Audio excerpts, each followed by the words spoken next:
guys, this is Aromie here, and welcome back to Degraman.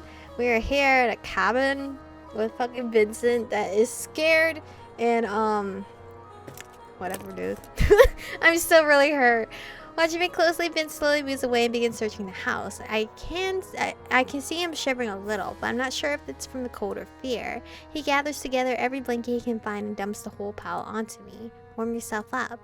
He then lights the stove and puts a kettle on. Watching Vincent act so domestic while dressed the way he is both fantastic. Is both fascinating and humorous at the same time. How does he manage to not get dirty? Once the water starts to boil, he grabs the kettle and walks it over to me.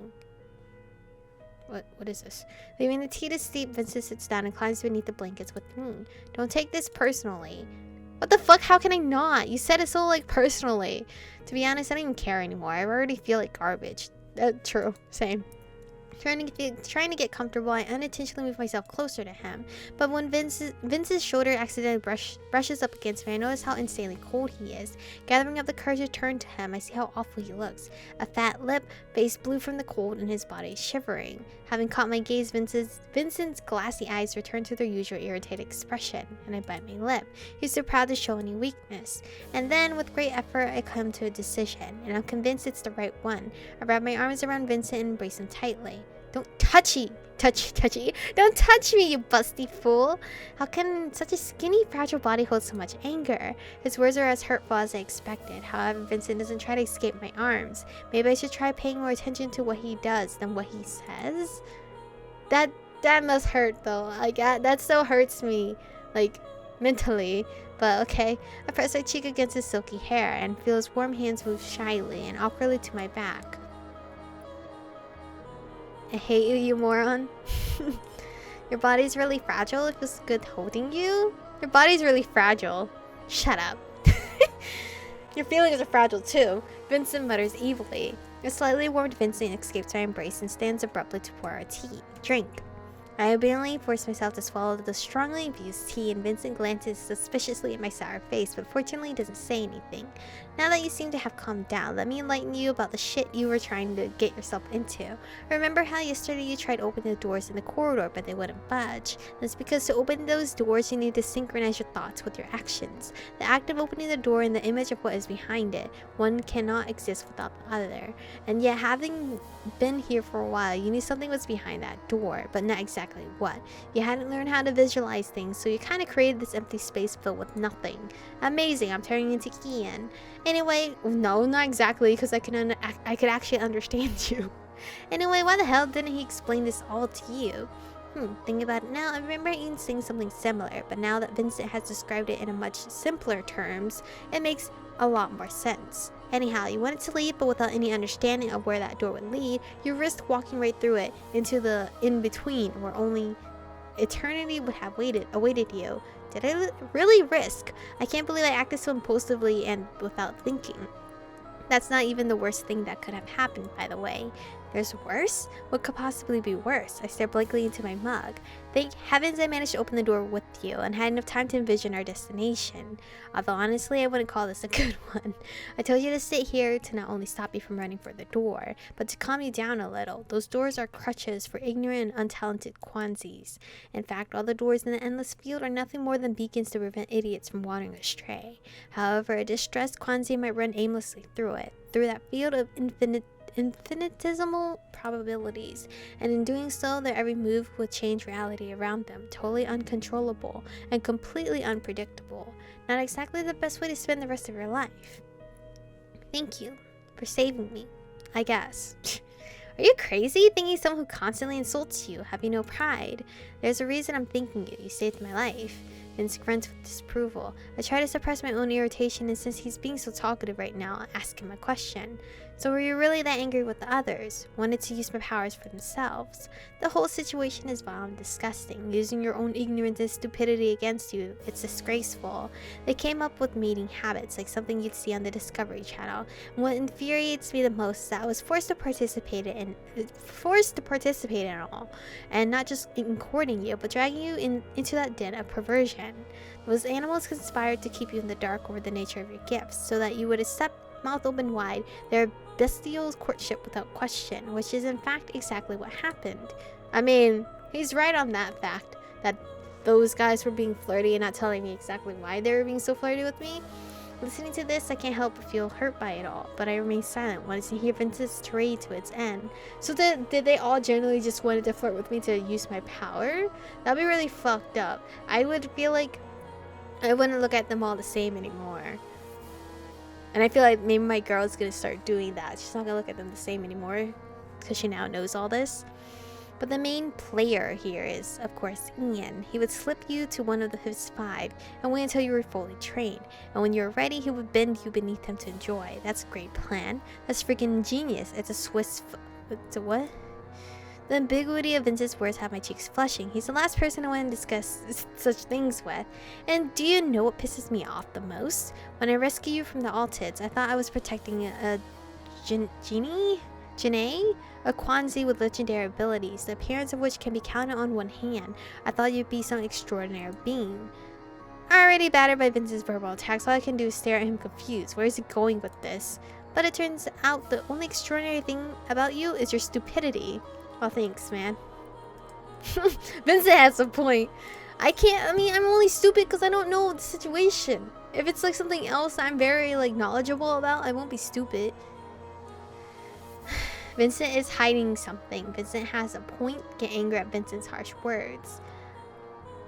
Well, now that I know I'm not just a Kwanzi, I'm a genie. I'm gonna say genie. It's probably not genie. It's probably Janae or something. I feel like he's hiding something more. Like I should be knowing more. His words sting, but they don't add up. If I were that much of a disappointment, I wouldn't think you'd risk a blow to the face for me. A pause in dialogue.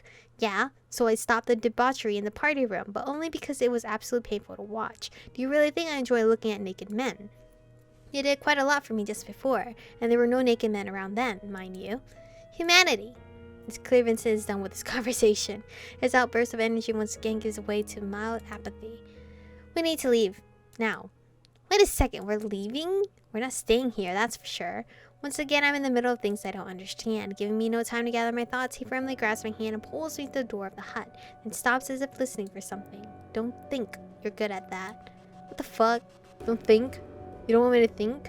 I'm about to retort, but Vince abruptly pulls me through the open door. And for a moment, we're in Lakule. I see Cass's face, and Vince slams the door shut behind us, and the 3 of us walk through another. This time, Lakule has led us into a dense forest, yet untouched by autumn. But I don't have time to think about what's happening as I am once again dragged along by hand. Unable to keep up with the pace, I begin to slow down. Cass, who somehow managed to switch places with Vince without me realizing it, pulls me forward. Are you okay? Aww. Just a little more. He looks worn out like he'd been in a fight. There are scratches all over him and blood smeared on his clothes. We only stop when we reach a clearing in the thick forest. Cass shoves me into the meadow and Vince immediately collapses to the ground. Don't leave this patch of chamomile. Huh? What the hell's going on? I'm like so confused. You guys are not explaining me shit. He then stumbles over to Vince and collapses next to him. Approaching them, I look questioningly at Cass. We're spent. We just need a minute to recover. I can't help but notice how much more talkative Cass is now. Something serious must be going on. Falling to the ground, I joined them on the carpet of chamomile. That sprint got my lungs burning, and my legs are done for, not to mention all the scratches I got from scraping past so many branches, and yet somehow I feel at ease, as if I'm free. After some time, Vince and Cass both sit up. Let me explain the situation for you. Thank you. We went from Lakule to one of Ian's mutant rooms. Usually he can keep track of everything that happens in these spaces with ease, but chamomile tend to appear in random places in these mutant rooms, and they sort of act like blind spots for him. Luckily, we found a chamomile patch here. Oh, okay. That's cool. Now we can discuss things while Ian and his gang listening in. I have no idea what we should do next, though, and they'll find us soon. There are several blind spots in this mutant room, but they won't last long, so we need to hurry. But they'll find us anyway, sooner or later. Cass speaks dejectedly as he paces back and forth across the meadow, almost as if he were warming himself up. So even his usual calm demeanor has gotten ruffled. Something scary is definitely going on. Vince laughs nervously. And there's something else you should know. I fucking knew it. There's more secrets. Then he falls silent. Vince looks much more anxious than usual. Why is he blushing? What's wrong? You can only enhance the powers of the one you love. Oh. He was too shy to say that. There it is. As hard as it was for me to tell you. Well, I have no idea how the situation could possibly get any worse. Then that means they had all intended to seduce me so that I would make them more powerful. Precisely. It's my fault you're in this position. I thought their plan would be harder to pull off than it was. Falling to his knees on the carpet of chamomile, Vincent covers his face. You are a fool and your power is dumb. Yeah, Vincent is right. It figures. Now that a loser like me in this world of superheroes, I find out I have the worst superpower ever. I'm just a modification for someone else. I'm basically support. I'm always support. I always find myself in these situations and it's stupid. So surrounded by people who do anything in their power to get their hands on me, I should congratulate myself. This wonderful new world is nothing more than a guise for mystic prostitution. What should I do? I don't want to go back. How quickly your mind changes. It was only hours ago that you were completely fine with their attention. I thought they just wanted to be friends. Your idea of friendship is definitely strange. Then he abruptly jumps to his feet, eyes burning with determination. Whatever the case, I won't be able to live with myself if I leave things the way they are. Cass immediately spins around and blocks Vince's path. We're not doing that. It's too dangerous. But it's the only way. No. What are they even talking about? I stare at them hazily, feeling absolutely helpless. The fuck is that sound? It's so entertaining watching you argue. You're shizzle. You're shizzle? Ew, what is going on? Victor's voice hisses at us before he emerges from behind some bushes. Did you forget about my tracking skills? Oh god, what's going on? The demons, they're blobbies. There's like so many blobbies. In the short time we'd been away from him, Victor's appearance had changed dramatically. Dark circles now surrounding his eyes. And his face appears gaunt and drawn. He looks like he's lost at least 10 pounds, which is a startling sight considering his usual slender physique. And he's wearing an empty smile as he licks dry lips with a pierced tongue. Involuntarily, I grab onto Cass's sleeve, but the most awful thing about Victor is his bloody feet. The ground around them is teeming with strange little blood-like black creatures that squeak violently as they reach their countless claws out to us, and their numbers continue to multiply. Damn, he forgot to take his pills again. Vincent cusses as Cass lifts me in his arm, the carpet already crawling around us. I'm not here to fight. Are you sure? Can you tell your whatever blobbies to go away? With trembling hands, Victor takes a red pill out from a large pocket and attempts to pop it in his mouth, but his shaking is so fierce that he drops it. He then leans over to search for it in the grass. Meanwhile, the disturbing blow-like creatures like lines of ants, only much larger, begin climbing up to Cass and Vince's legs. Filthy bastards! Vince hisses as he dances around, trying to crush some of the hideous army with a boot. One of the creatures manages to climb all the way up Cass and onto me, then sinks his incredibly sharp proboscis into my arm and begins sucking. Is it drinking my blood? I try to rip the creature off me, but my finger only slides through its sticky nastiness, and the vile thing continues to suck on me. You can't get rid of them. Close your eyes. Don't watch. Ah! Found it! What the fuck? You can't take it off of you? Victor finally stands up with a triumphant smile on his face, and I'll never forget the sight. His face is covered by a swarming black mass. The creatures cling to every inch of his body to the point that I can't even tell if his eyes are open or not. But the absolute scariest thing is that Victor doesn't seem to mind what is happening to him. Deftly removing a few of the vile creatures from his mouth, he quickly swallows the pills. And the disgusting thing begins to squeak sadly as they slowly disappear. The moment the last one is gone, Victor falls face first onto the grass. Vince fixedly approaches him. Bloody artist. Why couldn't you have drawn ponies instead? Calm down. He's on our side. What the hell? What's going on? Cass lowers me to the ground and I cautiously move towards Victor, who is awkwardly attempting to sit up. His movements are unsteady, and he looks utterly exhausted, but that doesn't stop him from shooting me his usual kind smile, and I involuntarily recoil. You absconding with our girl here only made things worse.